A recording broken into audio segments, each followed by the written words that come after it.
Okay जी।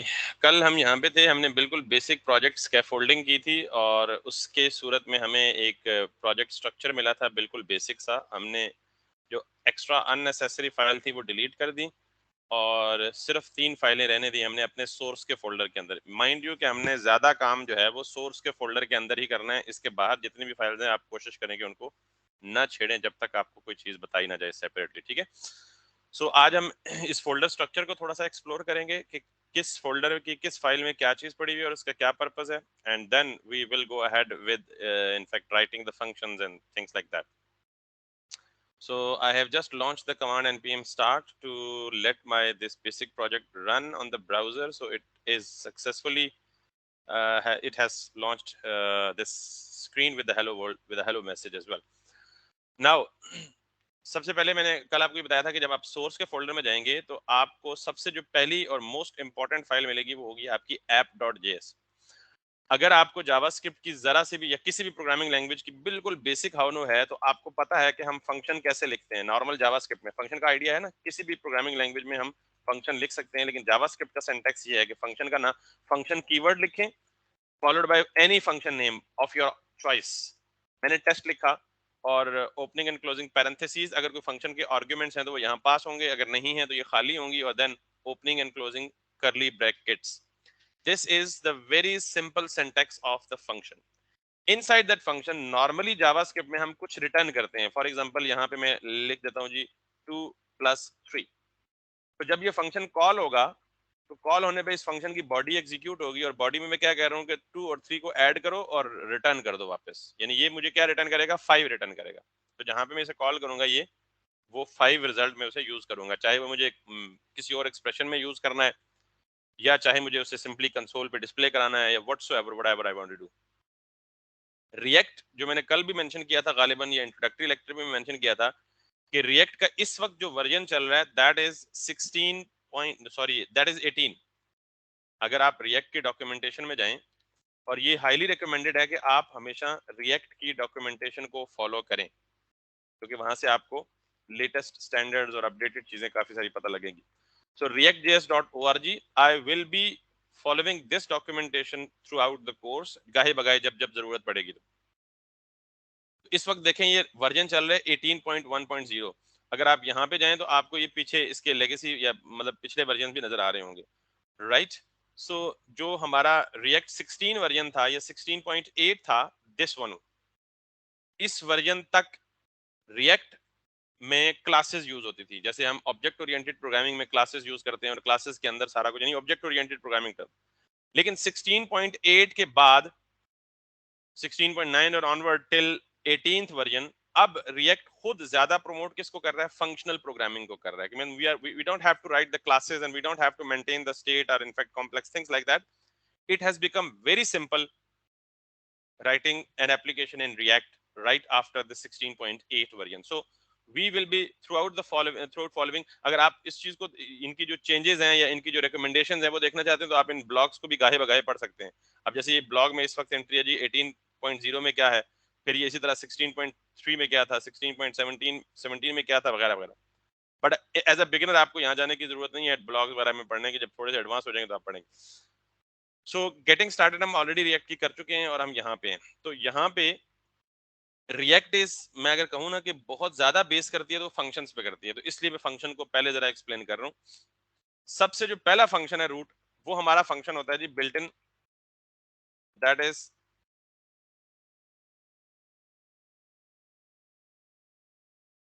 ये। तो मैंने लेट सपोज यहाँ पे लिखा जी 8+9। तो जब ये जहां से फंक्शन कॉल होगा, let me remove this as well, जहां से ये फंक्शन कॉल होगा कि वहां क्या रिटर्न करेगा, 8+9 विच बिकम्स ऑब्वियसली 17। लेकिन रिएक्ट जो है, अच्छा इसको हम कहते हैं फंक्शनल कंपोनेंट, राइट? अगर ये बिल्कुल सिंपल है जस्ट लाइक जावास्क्रिप्ट तो आप इसे फंक्शन भी कह सकते हैं, सिंपल फंक्शन है। लेकिन नॉर्मली जावास्क्रिप्ट का जो सॉरी रिएक्ट का जो फंक्शन है that returns JSX। I repeat, what is JSX, पहले ये देख लें जरा।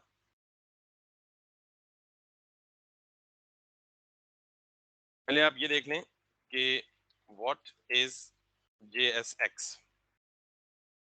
JS का मतलब है जावास्क्रिप्ट और आखिरी एक्स का मतलब है एक्सएमएल। अच्छा, ये एक्सएमएल क्या है, जरा पहले इसको देख लें, क्योंकि जावास्क्रिप्ट तो आपको पता है क्या है, एक्सएमएल क्या है इसको देख लें जरा। जैसे हमारी एचटीएमएल की एक लैंग्वेज है जहां हर चीज किस फॉर्म में है, टैग्स की फॉर्म में है। जैसे डिव है, ओपनिंग एंड क्लोजिंग टैग है। जैसे पी है, तो पी में भी ओपनिंग एंड क्लोजिंग टैग है। अब एचटीएमएल में कुछ टैग्स होते हैं पेड और कुछ होते हैं अनपेड। आपने अक्सर ये देखा होगा कि अगर हम एचटीएमएल में कहीं क्लोजिंग टैग मिस कर दें तो एचटीएमएल माइंड नहीं करता, मतलब वो चल जाता है, ओके है। जो एक्सएमएल की लैंग्वेज होती है वो भी टैग बेस्ड लैंग्वेज होती है, लेकिन इसमें दो तीन एक्सेप्शन है, वो एक्सेप्शन याद रखनी है। एक्सएमएल में पहली एक्सेप्शन क्या है, all tags must have their closing tag with them. यानी एचटीएमएल की तरह क्लोजिंग टैग अगर आप मिस भी कर दें तो एचटीएमएल चल जाएगा, लेकिन एक्सएमएल में पहली एक्सेप्शन क्या है, all tags must have closing tag. अब ये क्लोजिंग टैग सेल्फ क्लोजिंग भी हो सकता है, और इस तरह सेल्फ क्लोजिंग क्या होता है, जैसे आप लेट सपोज बी आर करते हैं, बी आर में जहां टैग है उसी में क्लोज कर दिया, सेपरेटली टैग क्लोज नहीं होता। ऑल टैग्स मस्ट बी, अच्छा अगर आप एचटीएमएल में ये करेंगे ना बी आर को, ये बिल्कुल ठीक चलेगा। एक्सएमएल में ऐसा नहीं चलेगा, XML must have closing tags with them. ये पहली एक्सेप्शन है एक्सएमएल की लैंग्वेज में। और एक्सएमएल बेसिकली, इसका जीरोथ पॉइंट कर लें,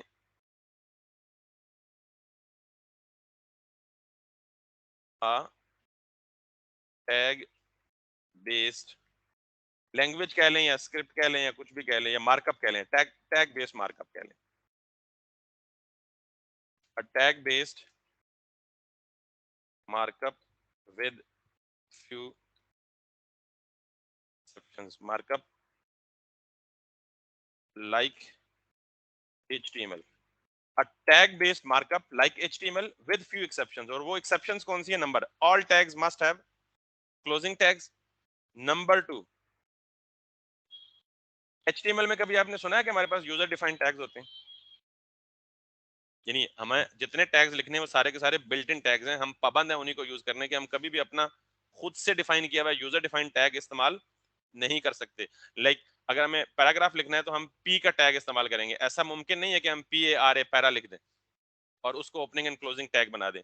अगर हमने हेडिंग लिखनी है तो हमारे पास कितने अलाउड टैग्स हैं, H1 से H6 तक। ऐसा मुमकिन नहीं है कि हम ज्यादा बड़ी हेडिंग चाहिए तो हम H0 कर लें, या ज्यादा छोटी हेडिंग चाहिए तो हम H7 कर लें।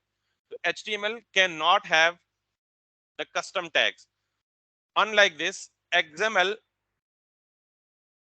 can have user defined tags। आप अपनी मर्जी के टैग्स बना सकते हैं, लेकिन कन्वेंशन फॉलो करनी है कि आप ओपनिंग टैग भी देंगे, क्लोजिंग टैग भी देंगे। तो XML can have user defined tags. अच्छा, जब HTML के टैग्स आपने लिखे तो आपको पता है टैग्स के साथ एट्रीब्यूट्स भी होते हैं। जैसे एंकर टैग है तो एंकर टैग के साथ href है, इमेज टैग है तो इमेज टैग का सोर्स है, स्टाइल हो सकता है, आईडी हो सकता है, क्लास हो सकता है। लेकिन ये जो एट्रीब्यूट्स हैं, ये भी तमाम के ये इनको मैं एट्रीब्यूट्स या प्रॉपर्टीज दोनों लफ्ज इंटरचेंजेबल यूज। ये जो प्रॉपर्टीज हैं ये भी सारी की सारी एचटीएमएल में क्या होती हैं, प्री डिफाइंड होती हैं। Got it. हम नया कोई भी, यानी हम कहें जी कि हम एंकर टैग में सोर्स का एट्रीब्यूट इस्तेमाल करें, कर सकते हैं? ऑब्वियसली नहीं, ये काम नहीं करेगा। लेकिन ये जो एक्सएमएल लैंग्वेज है, that can have user defined props like properties. Clear होगी बात? अच्छा, अभी तक मेरे जहन में यही तीन चार पॉइंट्स हैं, मैं इनको कमेंट में लिखा रहने देता हूँ, मजीद अगर कोई पॉइंट आया एक्सएमएल के बारे में तो मैं आपको बता दूंगा। अब वापस आ जाएं जी JSX पे। What is JSX? JavaScript XML, right? And what is, why it is. अब जरा इधर फोकस करें थोड़ा सा।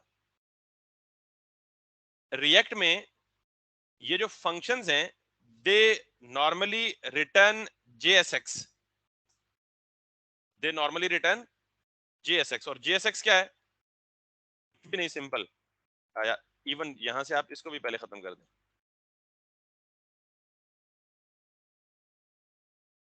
अगर मैं यहाँ पे सिंपली H1 लिखूं ना और इसको लिख दूं हेलो, तो ये JSX है।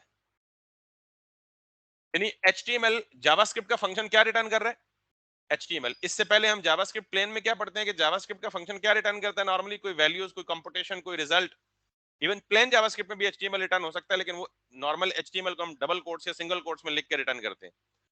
तो रिएक्ट में function can return XML, and what is XML? Simple HTML return by the JavaScript. लेकिन इसे XML या JSX क्यों बोलते हैं? क्योंकि यहां ये सारे रूल्स अप्लाई होते हैं। क्या यहां पे आप कभी ऐसा नहीं कर सकते, ये नहीं कर सकते? वो देख लें, उसने स्ट्रेट अवे एरर दे दिया। क्लोजिंग टैग नहीं दिया तो उसने मुझे क्या दे दिया? स्ट्रेट अवे एरर दे दिया। तो ये कौन सा रूल इंप्लीमेंट हो रहा है? All tags must have closing tag. तो दैट्स व्हाई ये जो XML के रूल्स हैं ये इन्फोर्स होते हैं। होता वैसे HTML ही है। तो अब जब मैं भी जब भी कहूंगा ना JSX, तो आप क्या कहेंगे? आप समझेंगे यही कि HTML is returned by the function in React, that is JSX। लेकिन साथ में ये पॉइंट ज़हन में होंगे कि HTML जो है वो अनपेड टैग के साथ नहीं होगा। अच्छा, एक और बात सुन ले जरा, इंपॉर्टेंट। अगर मैं यहां दो एलिमेंट्स रिटर्न करूं, मिसाल के तौर पे यहां मैं करता हूं जी P,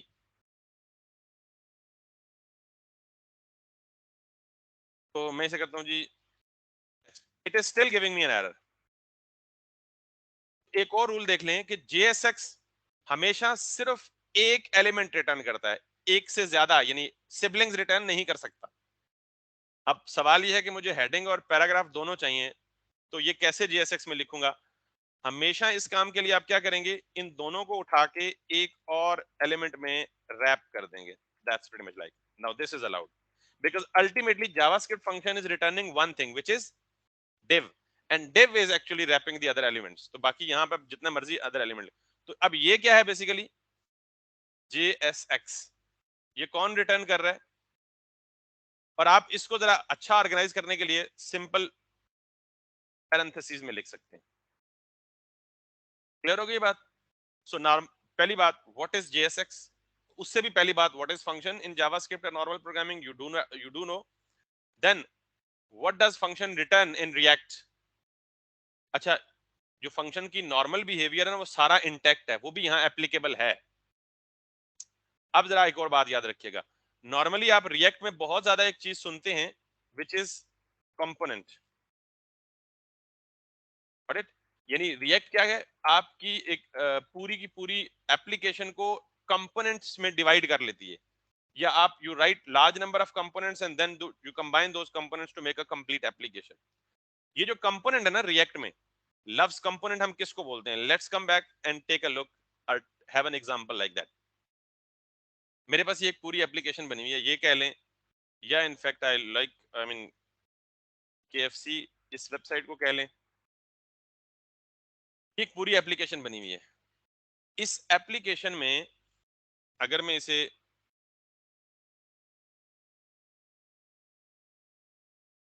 डिवाइड कर दूं, बजाय, अच्छा, ये पूरी की पूरी एप्लीकेशन एक जो है ना, that consist of smaller components में, ये एक कंपोनेंट है, इसको मैं सिर्फ क्या नाम दे सकता हूं? Header component. Got it? इसके बाद अगर मेरे पास ये एक दूसरा कंपोनेंट है, मैं इसको क्या नाम दे सकता हूं? मेन्यू, सिंपल मेन्यू या नेव बार या नेविगेशन। ये एक तीसरा कंपोनेंट है, मैं इसको क्या नाम दे सकता हूं? स्लाइडर। ये एक चौथा कंपोनेंट है, इसको मैं, ये सिंगल, इसको एक कार्ड दे सकता हूं। ठीक, फिर यही एक कार्ड रेप्लिकेट हो रहा है। And then if I come down, मैं इसको क्या नाम दे सकता हूं? This is like upper footer या ये कंप्लीट फुटर। और इसको क्या नाम दे सकता हूं? This is the copyright component, जहां कॉपीराइट की इंफॉर्मेशन आती है। सो कैन यू सी कि I have broken down this entire application into the multiple components. तो कंपोनेंट क्या होता है? एक पीस ऑफ यूआई या एक पीस ऑफ फंक्शनैलिटी, और उसमें यूआई और उसकी लॉजिक दोनों शामिल होती हैं। अब देन देखते जाइए इस एप्लीकेशन में, ये सारे मैंने बता दिए कंपोनेंट्स। अब ये एक अलग कंपोनेंट है जो पॉपअप पे आ रहा है, राइट साइड पे सारे के सारे कार्ड के आइटम्स होंगे। देन कम बैक, ये सारे के सारे क्या हैं? बेसिकली कार्ड के कंपोनेंट्स हैं। इधर आए, ये एक अलग कंपोनेंट है बीच में, ये जो शो हो रहा है, और इसमें भी ये एक अलग कंपोनेंट है। देन इसमें यहां आए, तो इसमें भी आप यूं कह सकते हैं कि ये एक अलग कंपोनेंट है, ये एक अलग कंपोनेंट है। यानी आप ये आपकी चॉइस है कि आप एक एप्लीकेशन को कितने नंबर ऑफ कंपोनेंट्स में डिवाइड करते हैं। अब क्यों करते हैं, सवाल अगला ये है, it becomes easy and components can be reusable, यानी same component can be used over and over again without writing it many times, like this. आपके ये कंपोनेंट कार्ड आपने एक दफा बना लिया, आप इसको यहाँ भी यूज कर रहे हैं, आप इसको इस पेज पे भी उसी कंपोनेंट का यूज कर रहे हैं, you don't have to write it again. और आप इसको इधर भी यूज कर रहे हैं, सारे पेजेस पे उन्हीं कंपोनेंट्स को यूज कर रहे हैं। लाइक फिर देखें, आपने हेडर कंपोनेंट एक बना लिया, आप इस पेज पे भी हेडर यूज कर रहे हैं, ये पेज चेंज है, इस पे भी हेडर यूज कर रहे हैं और फुटर वही यूज कर रहे हैं। इस पेज पे है तो इस पे भी हेडर और फुटर सेम है, तो आपने हेडर और फुटर एक दफा लिखा, बाकी आपके पास 20 पेजेस हैं, तो आप नॉर्मली क्या करते हैं, हेडर फुटर या जो कॉमन कंपोनेंट्स हैं they are reusable, there are so many different other purposes as well. So what is this component? React में एक फंक्शन जो कोई जेएसएक्स रिटर्न करता है उसको हम क्या कहते हैं, functional component. I repeat, React में एक फंक्शन जो हमें जेएसएक्स रिटर्न करता है, that is called as a functional component, and there may be so many different functional components in an application like this. If I go to the output screen of my own application, so I do have an error for the time being. अच्छा, ये error क्यों है, जरा इस पे मैं आता हूँ। पहले मैं जरा यहाँ पे लिख लूँ, export default app, I fix that। अब ये हेलो और टेस्ट ये क्या है, बेसिकली एक फंक्शनल कंपोनेंट है। मैं लफ्ज फंक्शनल इसलिए इस्तेमाल करूं क्योंकि दो तरह के कंपोनेंट्स होते थे रिएक्ट 16.8 से पहले, क्लास बेस्ड कंपोनेंट्स और फंक्शनल कंपोनेंट्स। तो अगर आप कभी इंटरनेट से हेल्प लेंगे या देखेंगे तो मे भी कहीं आपको नजर आए कि क्लास बेस्ड कंपोनेंट्स या क्लास का कीवर्ड के साथ फंक्शन वो कंपोनेंट डिफाइन हुआ हो, तो आपको पता होना चाहिए वैसे कि वो भी एक टेक्निक थी पुरानी, अब ऑब्वियसली वो कम हो चुकी। So this is basically a functional component. तो अब आपको ये पता होना चाहिए कि जेएसएक्स क्या है, और जेएसएक्स में जेएस तो आपको पता है, ये एक्सएमएल क्या है, ये एक्सएमएल के कुछ रूल्स हैं, बाकी भी कुछ हैं डेफिनेटली, आगे चल के कुछ आएंगे तो मैं एक्सप्लेन कर दूंगा। देन कंपोनेंट क्या है और what does component consist of. मैं अगर आपसे पूछूं सवाल, टेक्निकल जवाब दें कि what does component consist of, number 1 JavaScript function and a JSX. Clear? अब ये आपकी पहली रूट फाइल थी जहां से सारा फसाद शुरू होता है, लेकिन how actually this function is getting rendered in the UI, that is another interesting aspect. कि मैं यहाँ पे इस फंक्शन को कहीं भी नहीं कह रहा कि जाके ब्राउजर पे डिस्प्ले करो हेलो वर्ल्ड या hello test. Why it is doing that and how it is doing that and where it is doing that. अगर मैं इसको हटा देता हूँ आखिरी लाइन को, इस लाइन का पर्पस अभी बताने लगा, इसको मैं हटा देता हूँ तो ये जस्ट एक सिंपल फंक्शन है जो जेएसएक्स रिटर्न कर रहा है। तो जब मैं यहाँ आऊंगा तो ये मुझे कुछ इस किस्म का एरर आएगा, वो कह रहा है जी कि export default imported as app was not found in app module has no exports। अच्छा, याद रखें कि जावास्क्रिप्ट ES6 की ये फंक्शनैलिटी है कि आप एक पीस ऑफ कोड लिखते हैं, उस कोड को लिखकर आप उसे एक्सपोर्ट कर सकते हैं ताकि हम उसे मल्टीपल फाइल्स में इस्तेमाल कर सकें। यानी अभी मेरी एक फाइल है जिस फाइल का नाम क्या है app.js, इसमें लिखा हुआ कोड मैं किसी दूसरी फाइल में इस्तेमाल करना चाहता हूँ, तो मुझे पहले क्या करना पड़ेगा, यहां से ये चीज क्या करनी पड़ेगी, एक्सपोर्ट करनी पड़ेगी, तब ये किसी दूसरी फाइल में अवेलेबल होगी। तो इस काम के लिए नॉर्मली मैं क्या करता हूँ, एक्सपोर्ट डिफॉल्ट और ऐप, जो फंक्शन आपने लिखा है आप उसको इस तरह एक्सपोर्ट करते हैं, एक्सपोर्ट डिफॉल्ट। दो तरह के एक्सपोर्ट्स होते हैं, एक डिफॉल्ट एक्सपोर्ट और एक नेम्ड एक्सपोर्ट। अभी तक सिर्फ आपने डिफॉल्ट इंपोर्ट रखना है जब तक मैं नेम्ड पे नहीं आता। सो डिफॉल्ट का कीवर्ड आप लाजमी लिखेंगे, डिफॉल्ट का कीवर्ड लिखते हैं तो वो डिफॉल्ट एक्सपोर्ट बन जाता है। अदरवाइज हम ये भी काम कर सकते हैं, simply export app, correct? But for now it is giving error for a reason, I will explain that reason too. आप एक्सपोर्ट डिफॉल्ट ऐप कर रहे होंगे, ठीक? अब इस पहली फाइल का मतलब क्या है कि आप एक सिंपल फंक्शन लिख रहे हैं, वो फंक्शन जेएसएक्स रिटर्न कर रहा है और आप उस फंक्शन को एक्सपोर्ट कर रहे हैं। क्यों एक्सपोर्ट कर रहे हैं? ताकि हम इसे किसी दूसरी फाइल में इंपोर्ट करके इस्तेमाल कर सकें। Now where it is being used, because I have to target के जी ये एचटीएमएल के पेज पे कैसे आ रहा है, अभी तक हमें इस बात का जवाब नहीं मिला। So it is being exported from the app.js, और जब index.js पे आएंगे तो what is this,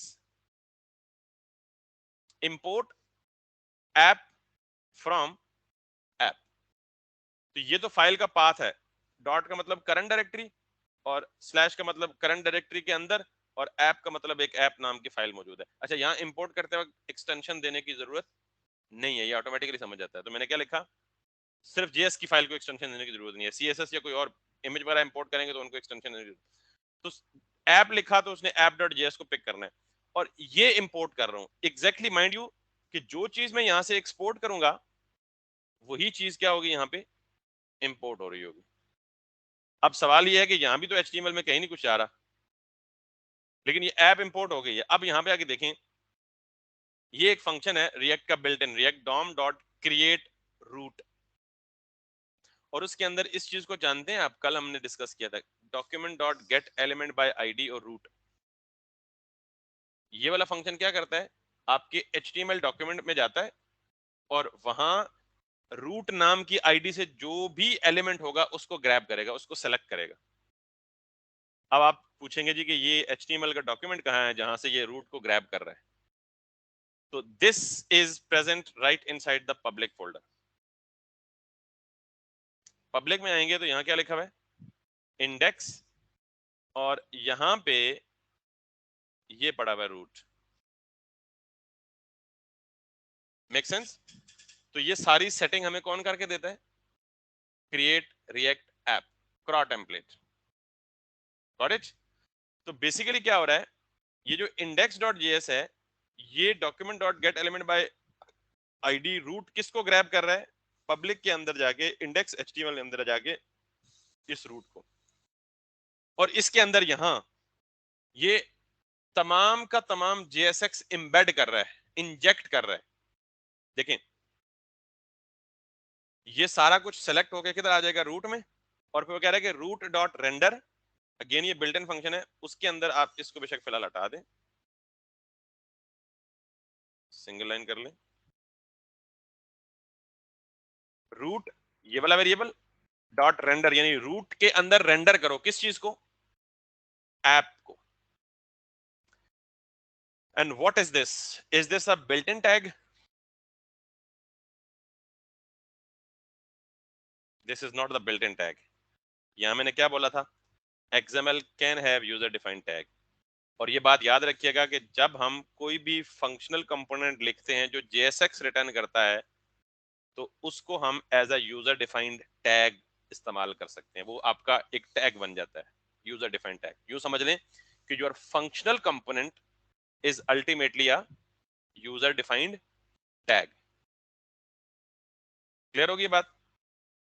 so anything that is in here in the app, it goes, यानी it is exported from here and it is being imported right inside the index, and then it is being rendered right inside the index.html which resides inside here. That's pretty much like. अब ये ये यहां से जा रहा है इधर। अब आपने ये सारा कुछ देख लिया, समझ लिया, सुन लिया। आज के बाद ना आप इधर आएंगे, ना आप index.js में आएंगे, आप सिर्फ यहां से आगे चलेंगे, कहीं पे भी यूज कर सकते हैं। जस्ट जिस फाइल में भी इंपोर्ट करें और उसे एज अ टैग यूज करें। अभी हम यूज करेंगे, यही काम करेंगे। बिल्कुल स्टार्ट है। यहां तक क्लियर हो गया? अब आपको इससे पीछे जाने की जरूरत नहीं है, आप सिर्फ इस चीज को देखें, लेकिन स्टेप याद रखें।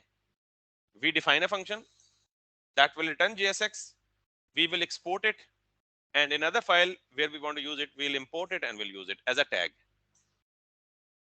तो ये जो यूजर डिफाइंड टैग्स हैं वो किसका फीचर है, XML का फीचर है। यहां तक बात समझ आ गई है? So now if I need to,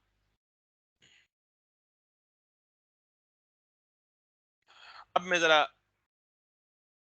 ये जो app.js है ना, ये कंपोनेंट डिफॉल्ट आता है क्रिएट रिएक्ट ऐप की टेम्पलेट में। मैंने नहीं क्रिएट किया, लेकिन इसके अंदर मैंने उसका डिफॉल्ट सारा कुछ चेंज करके मैंने सिर्फ अपना HTML इंजेक्ट कर दिया।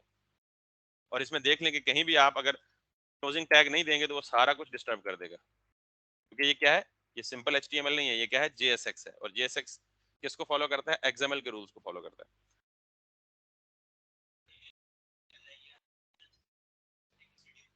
लिख सकते हैं लेकिन नहीं लिखेंगे, ठीक है। किन सिनेरियोज में, किन किन सिचुएशंस में लिखेंगे, विल टेल। फिलहाल हम सिर्फ रिस्ट्रिक्ट रहेंगे फर्स्ट फ्यू लेक्चर्स, ताकि हमें बेसिकली उसकी वर्किंग समझ आ जाए। जब एक दफा वर्किंग समझ आ गई तो फिर आप बादशाह हैं, फिर जंगल के बादशाह हैं आप, जिधर मर्जी घूमते फिरे, आपको कोई नहीं पूछेगा।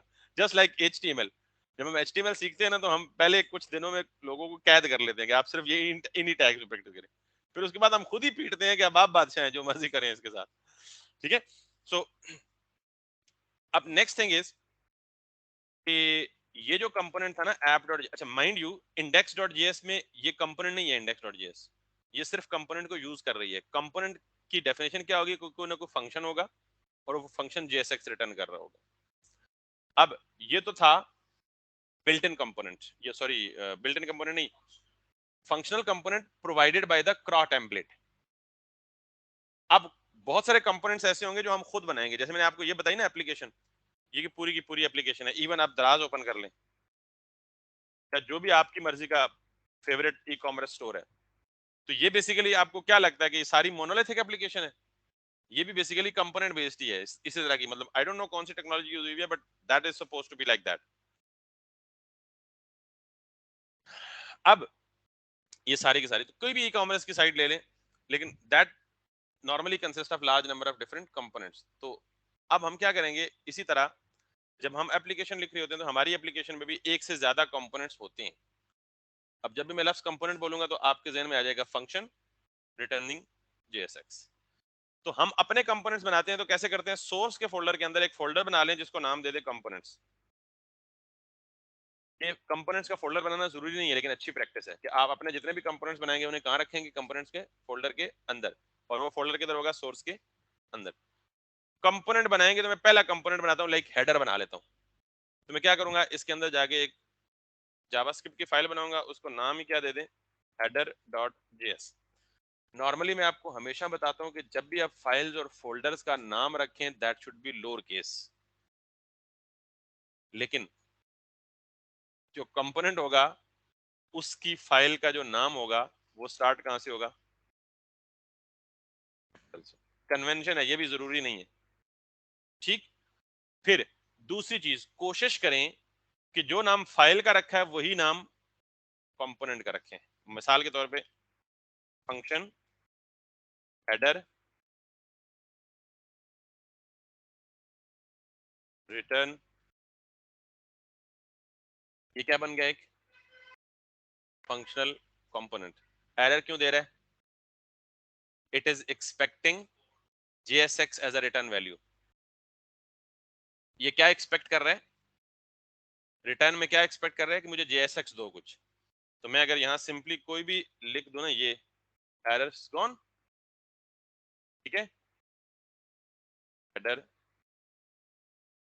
कंपोनेंट, ये मेरा पूरा कंपोनेंट बन गया। मुश्किल काम है, आपने इस पूरी रिएक्ट में यही करना है, फंक्शन बनाना है, एक्सपोर्ट करना है, फंक्शन बनाना है, एक्सपोर्ट करना है। फंक्शन जिसको HTML आती है वो सिर्फ इस फंक्शनल कंपोनेंट में क्या लिखेगा, अपना वो सारा नॉर्मल जो HTML लिखता है वो सारा लिख के इसको एक्सपोर्ट करके कहीं और यूज करेगा।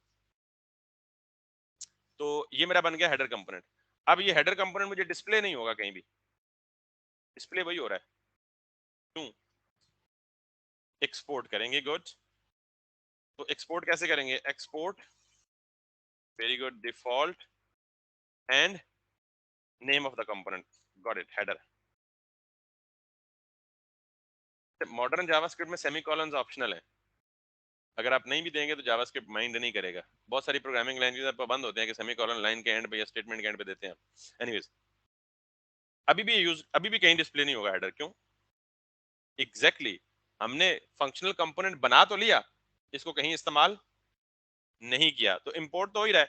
तो अब आप याद रखेंगे, आप ऐप से पीछे नहीं जाएंगे, मैंने कहा है सारे कंपोनेंट्स जहां भी लिखेंगे और उनको रेंडर कहां करेंगे, आगे ऐप के अंदर। तो अगर मैं इस ऐप के अंदर अब हेलो वर्ल्ड से ऊपर या नीचे ये लिख दूं, हेडर, मैंने कहा था it must have closing tag, या it should be self closing, यानी क्लोजिंग जरूर होनी चाहिए।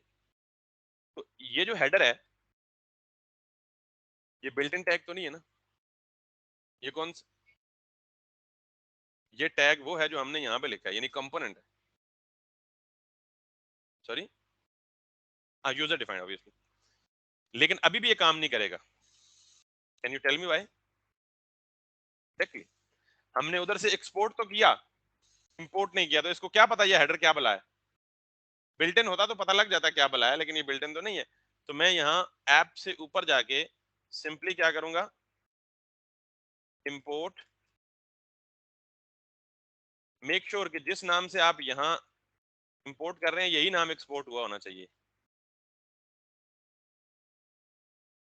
जी फंक्शन करें, import header from dot slash component slash header, तो हम कंपोनेंट्स के अंदर ही हेडर रखा हुआ है, डॉट जेएस इंपोर्ट करते वक्त देने की जरूरत नहीं है। अब मैं चलाऊंगा तो मुझे क्या कह रहा है, हेडर कंपोनेंट, ये किसी और फाइल से आ रहा है और ये किसी और फाइल से आ रहा है। Making sense? अब अगर मैं इस हेडर को क्लोज कर दूं, इंडेक्स को तो दोबारा ओपन ही नहीं करना ना, सिर्फ ऐप और बाकी अपने का, तो मैं इस कंपोनेंट्स के फोल्डर में अगेन जाऊं और यहाँ पे क्या लिखूं, फुटर डॉट जेएस। अच्छा अब मजे की बात, इस फाइल के अंदर हम क्या लिख रहे हैं, JSX, सिंपल जेएस तो नहीं लिख रहे ना, JSX लिख रहे हैं ना, कि जावास्क्रिप्ट रिटर्निंग XML या HTML। तो मैं फाइल की एक्सटेंशन को भी डॉट JSX दूंगा तो माइंड नहीं करेगा। अब के बाद आपने कोशिश करनी है कि जो भी कंपोनेंट आपको, मतलब कंपोनेंट है फंक्शनल, तो आप उसको एक्सटेंशन डॉट जेएस के बजाय क्या दें, dot. So let's change this as well.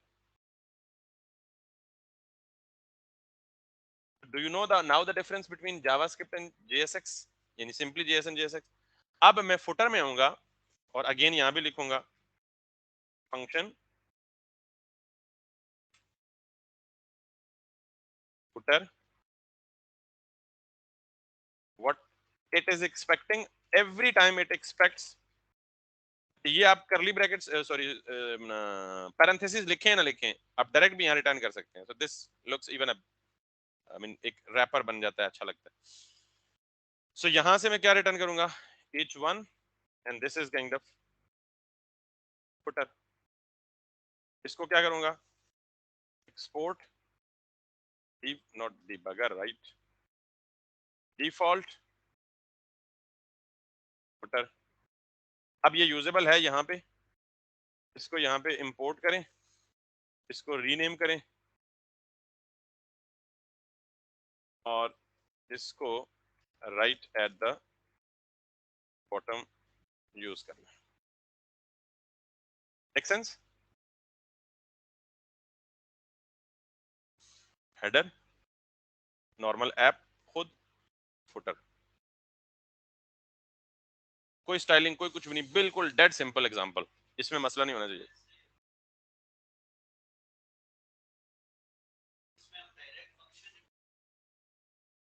Not only function, इसमें हम एक वेरिएबल भी इंपोर्ट एक्सपोर्ट कर सकते हैं, सिंपल एक variable, let a equals to 10, आप उसको भी एक्सपोर्ट कर सकते हैं। और ये फीचर है जावास्क्रिप्ट के ES6 ES5 और 6 का। जो एक्मा स्क्रिप्ट है ना, नॉर्मल जावास्क्रिप्ट में ये अलाउड नहीं है, वनीला जेएस में ये अलाउ। तो मैंने आपको कहा था कि मैं जो ही रिएक्ट शुरू करूंगा तो साथ साथ गैर महसूस तरीके से आपको ES5 और ES6 भी पढ़ाता जाऊंगा। तो ये इंपोर्ट और एक्सपोर्ट के फीचर नॉर्मल जावास्क्रिप्ट में अवेलेबल नहीं है। ये किसके फीचर्स हैं, ES5 and onwards, ES6 in fact, because ES5 में भी रिक्वायर होता था। क्लियर है? तो आपसे कोई पूछे कि ES6 आती है, अब पहला फीचर पढ़ लिया, अब कहेंगे आती है। हाँ,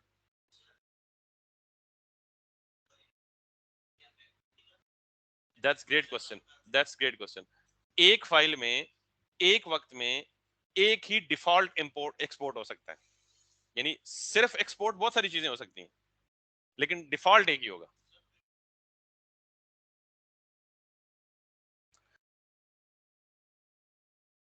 हमने एक चीज पढ़ी थी, वेब पैक, क्या पर्पज है, बंडल कर देता है और अल्टीमेटली क्या चीज रिटर्न करता है, वो काम पीछे हो रहा है हमारा। हमारे यहाँ एक सॉरी, हमारे यहाँ कॉम्प्लेक्सिटी रिड्यूस हो गई है, दैट्स द बिग थिंग। और अल्टीमेटली देखें, फाइल हैंडलिंग यहाँ आपको फाइल लग रही है, अल्टीमेटली चीज एक ही रेंडर हो रही है, एक ही कंपोनेंट रेंडर हो रहा है ऐप का, और वो इस रूट के अंदर रेंडर हो रहा है। तो ये तो आपको खुश होना चाहिए कि ईज हो गई है, कॉम्प्लेक्सिटी तो नहीं हुई। बजाय इसके कि आप लेट्स सपोज एक फाइल है उसमें 100 200 300 लाइनें लिखते हैं, कहीं एरर आ जाता है तो आप 300 लाइनों में ढूंढते ही रहते भैया एरर किधर है। And there are so many other benefits as well. जब आप आहिस्ता आहिस्ता चलेंगे तो आपको इंशाल्लाह फील होगा। आप क्या सो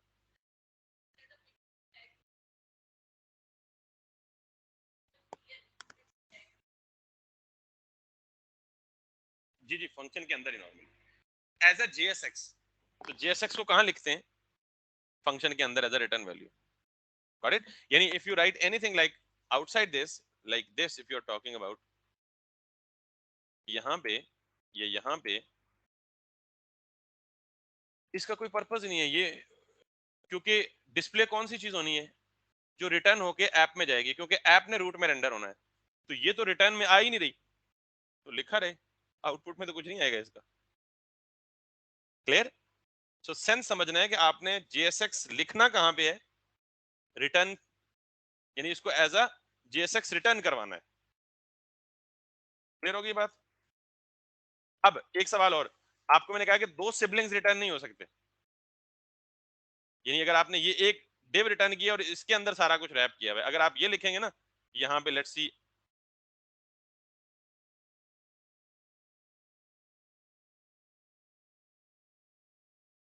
ये आप लिखते हैं जी हेडर, और इससे नीचे आप लिखते हैं जी फुटर, तो that is going to be problematic,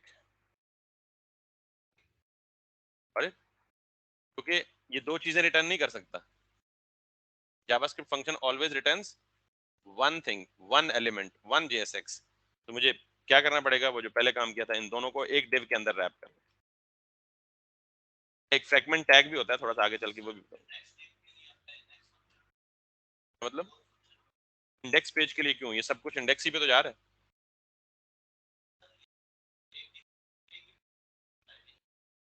नहीं, आप हर ग्रिड, आप हर कंपोनेंट की स्टाइलिंग अलग कर सकते हैं। लेकिन अभी देखें एक ही फाइल है ना app.js, इसमें जो स्टाइल करेंगे वो सब पे अप्लाई होगा। आप हर कंपोनेंट के अंदर अपनी अपनी सीएसएस लिख सकते हैं, ताकि वो कंपोनेंट कल किसी को शेयर करें तो साथ सीएसएस भी शेयर करें, साथ कंपोनेंट की लॉजिक या कंपोनेंट की,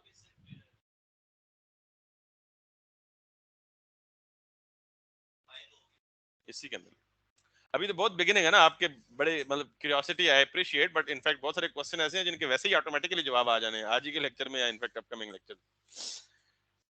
यहां तक क्लियर होगी बात?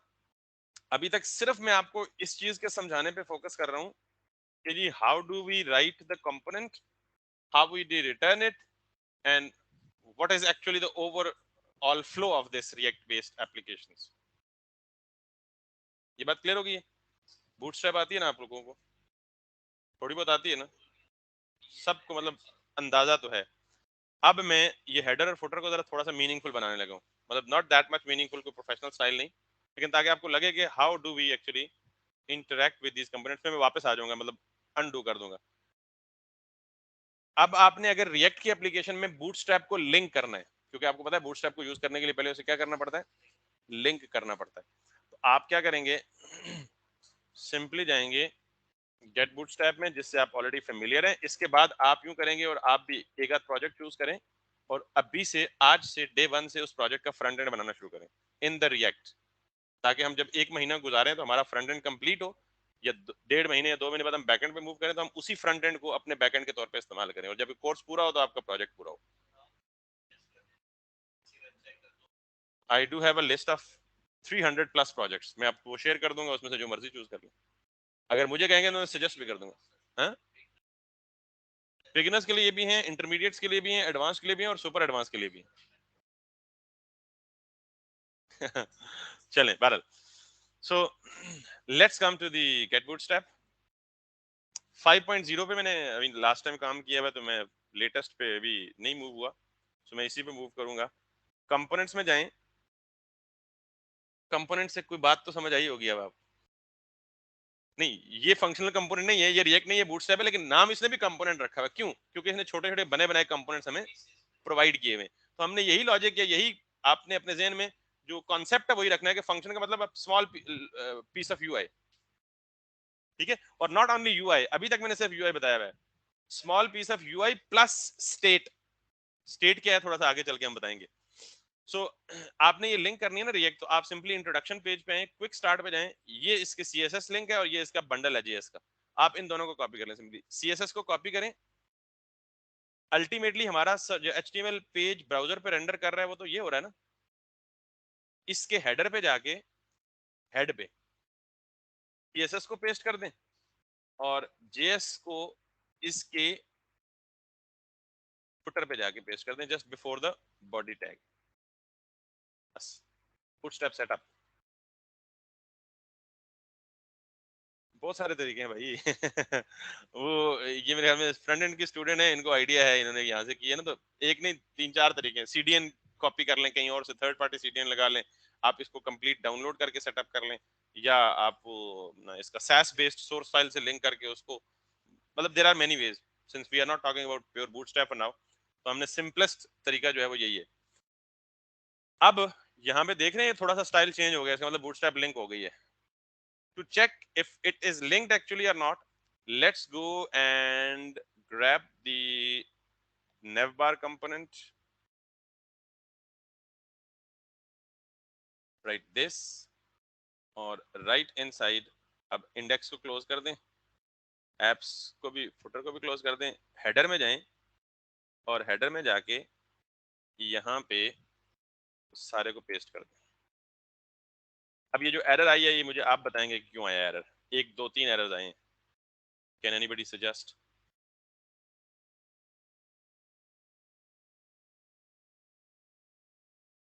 जब भी आप कोई HTML कॉपी करें और एरर आए तो पहली चीज तो ये समझ लें कि XML वायलेशन हो रही है। XML वायलेशन हो रही है, कहाँ वायलेशन हो रही है? कहीं ना कहीं क्लोजिंग टैग नहीं है। देखें HR जो है HTML में तो ये एक्सेप्टेबल है, लेकिन यहाँ पे ये एक्सेप्टेबल तब होगा जब इसको हम क्लोज कर देंगे। तो देख रहे हैं जो मैंने पहले रूल बताया कि XML में ये रूल्स इन्फोर्स होते हैं। दूसरा, इनपुट HTML में तो अनपेयर्ड टैग एक्सेप्टेबल है, यहाँ नहीं है, सो लिहाजा close it, we are good to go. अब ये जो पूरा का पूरा हेडर का कंपोनेंट है, that is being exported and this is being imported over here and this is being used over here. So if we come back here,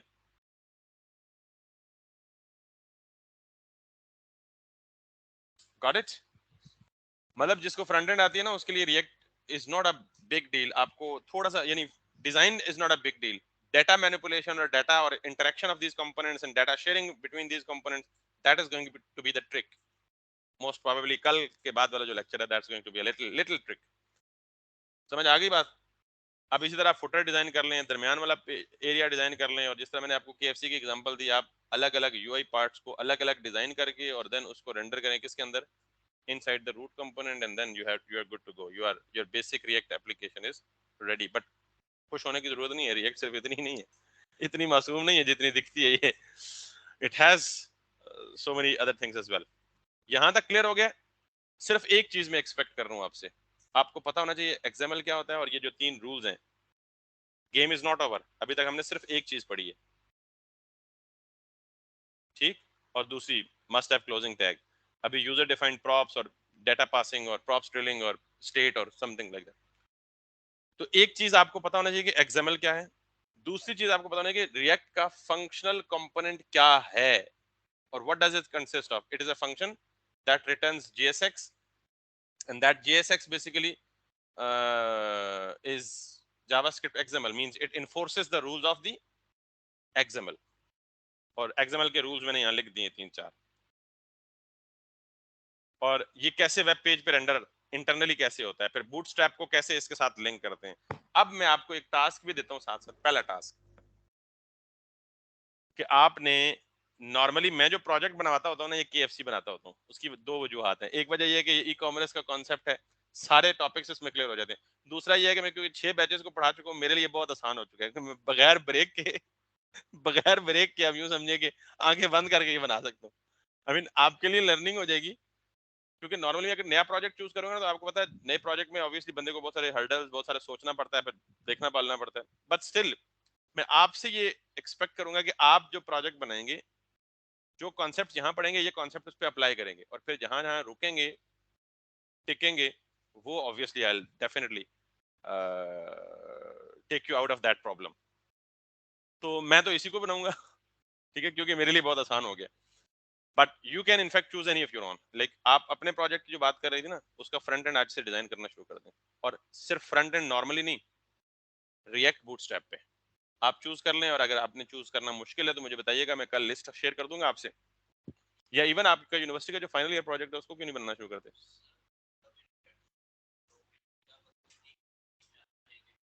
तो यही तो मजा है ना, डे वन से जितनी चीजें आपको पढ़ाऊंगा बस सारी प्रोफेशनल लेवल की पढ़ाऊंगा, जुगाड़ कहीं भी नहीं लगेगा। जितनी चीज आप आज इंप्लीमेंट करेंगे ना, तो कल जो पढ़ेंगे एटलीस्ट वो उसी से आगे इंप्लीमेंट होगी। तो बजाय इसके कि 2 महीने इंतजार करें।